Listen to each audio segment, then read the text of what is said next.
The last thing that the gaming industry wants is for the government to meddle in their affairs, but at the same time, they're practically asking for it with their irresponsible and negligent behavior. And unlike the issue of violent video games and their alleged correlation to school shootings, a machination of the government to scapegoat blame, the ones raising the issue of scummy monetization practices in games are gamers, the consumers. Until organizations like the ESA, the ESRB, and publishers like EA stop justifying and supporting the implementation of glorified gambling mechanisms in our games, many gamers are actually ready to let the government kick the doors down should push come to shove. Obviously, the ideal situation would be that it never comes to that, but the gaming industry isn't really doing itself any favors. That's why there's been so much support for Hawaii State Legislator Chris Lee, who's been leading the charge in the battle against loot boxes with fair and sensible solutions, managing to get legislators from various other states on board as well. Among the legislators he contacted was Washington State Senator Kevin Ranker, who recently introduced a bill aimed at investigating whether loot boxes in games constitute as gambling,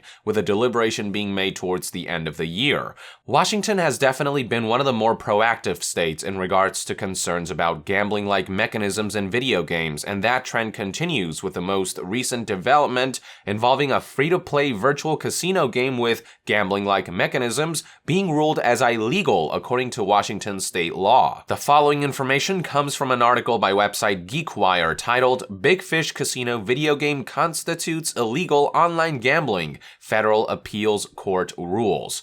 So, before we can talk about what happened, let's go over what this game Big Fish Casino actually is. The article described it perfectly, so I'll just read their summary to you, which states, quote, "Big Fish Casino is a series of games like slots, blackjack, and roulette that use virtual chips. The chips have no monetary value themselves, but players can only play as long as they have chips. If they run out, they have to wait until the game offers more free chips, or they can buy more chips and jump back in." The main thing to note about this game is that you're not gambling money for money like in traditional gambling, just for virtual in-game currency needed to play the game. Should players lose all their chips, they can either wait some time until they're given more, or expedite the process by buying some with real money. If any of this sounds vaguely familiar to you, that's because it really doesn't stray too far off from some of the free-to-play style glorified gambling mechanics being implemented into many of today's premium-priced AAA titles. But more on that later. Back to the case at hand, according to GeekWire, the legal dispute surrounding Big Fish Casino dates as far back as 2015, when a woman named Cheryl Cater, who had spent more than $1,000 on Big Fish Casino, sued the makers and publisher of the game because she felt as though the in-game chips represented something of value, which, according to Washington state law, would make the game an illegal form of gambling. While the case was thrown out back in 2016, the Federal Appeals Court overruled that decision just a few days ago on March 28, 2018. Here's what Judge Millen D. Smith of the 9th Circuit of U.S. Court of Appeals had to say about the new ruling. Without virtual chips, a user is unable to play Big Fish Casino's various games. Thus, if a user runs out of virtual chips and wants to continue playing Big Fish Casino, she must buy more chips to have the privilege of playing the game. Likewise, if a user wins chips, the user wins the privilege of playing Big Fish Casino without charge. In sum, these virtual chips extend the privilege of playing Big Fish Casino. Despite collecting millions in revenue, Churchill Downs, like Captain Renault in Casablanca, purports to be shocked to find that Big Fish Casino could constitute illegal gambling. We are not. We therefore reverse the district court and hold that because Big Fish Casino's virtual chips are a thing of value, Big Fish Casino constitutes illegal gambling under Washington law. Wow, was there a mic to drop for Judge Smith somewhere in there too? All joking aside, this thing right here, ladies and gentlemen, marks a huge step forward in the fight against loot boxes. There's been a lot of debate in regards to whether recurrent monetization schemes in video games involving chance-based rewards fit the current legal definition of gambling. That line is definitely blurry when it comes to things like microtransactions, as the law hasn't caught up with the rapid pace at which online recurrent monetization has been evolving. But Battlefront 2 certainly made the world pay attention, and we're now seeing manipulative free-to-play games with chance-based transactions being looked at with an unprecedented level of scrutiny scrutiny, which opens up the door for games with similar mechanics like, say, the originally intended version of Battlefront 2 and similarly devious products to be held to the same standard. The parallels between Big Fish Casino and the original vision for Star Wars Battlefront 2 really aren't that hard to see. Both games allow you to wager virtual currency purchased with real money for a chance to gain something of value in-game in the form of gameplay advantages and expedited progress.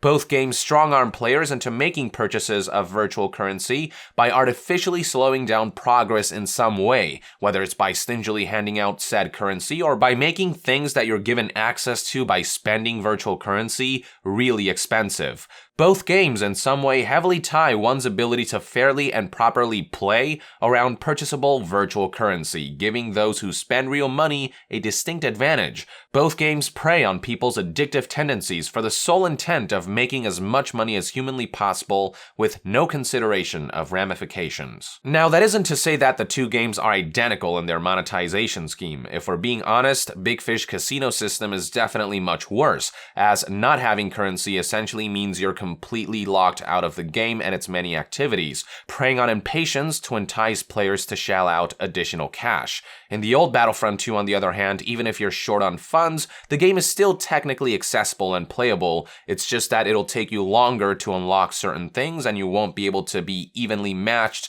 with those who had money to burn on the game's loot boxes. But the fact remains that we're seeing games with non-traditional forms of virtual gambling that reward gameplay value instead of monetary value being looked at and labeled as illegal and potentially harmful, and that's pretty major. Cases like this open up cans of worms that don't bode well for the likes of EA, Activision, Take-Two, or Ubisoft, who want to base their entire business model around recurrently monetizable live services.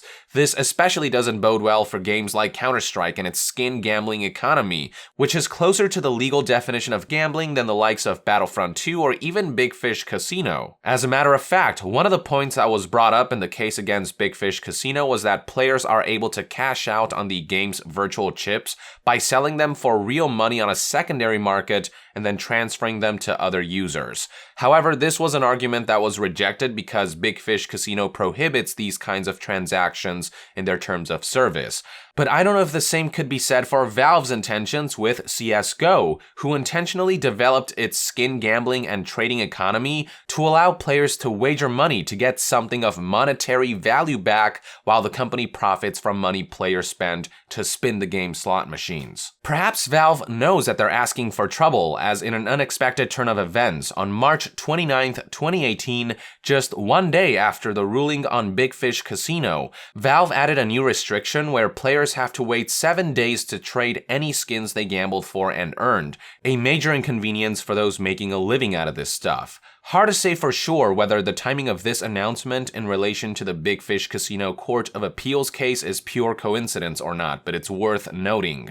Now, to top this whole story off, I just want to show you guys something real quick. If you go to the app's page and check out its age rating, it states that the game is appropriate for anyone ages 12 and up, despite the fact that the game simulates gambling games found in casinos while encouraging real-world purchases to play them. Apparently, it's all well and good for children to be exposed to this crap. That's not to say that adults aren't affected by gambling addiction either, but children's minds are definitely far more malleable and susceptible to this stuff. So the fact that this type of game isn't even being age-gated appropriately goes to show how irresponsible the gaming industry currently is. But change is happening, and we're seeing people like Judge Smith from the Federal Court of Appeals taking a closer look at this stuff and seeing them for what it is, gambling with a different label. This means that slowly but surely, it's becoming a bigger and bigger risk in terms of public image and legality for publishers and developers to implement loot boxes and similar mechanisms. And the hope is that this will result in publishers and developers pulling back and relinquishing the idea of a future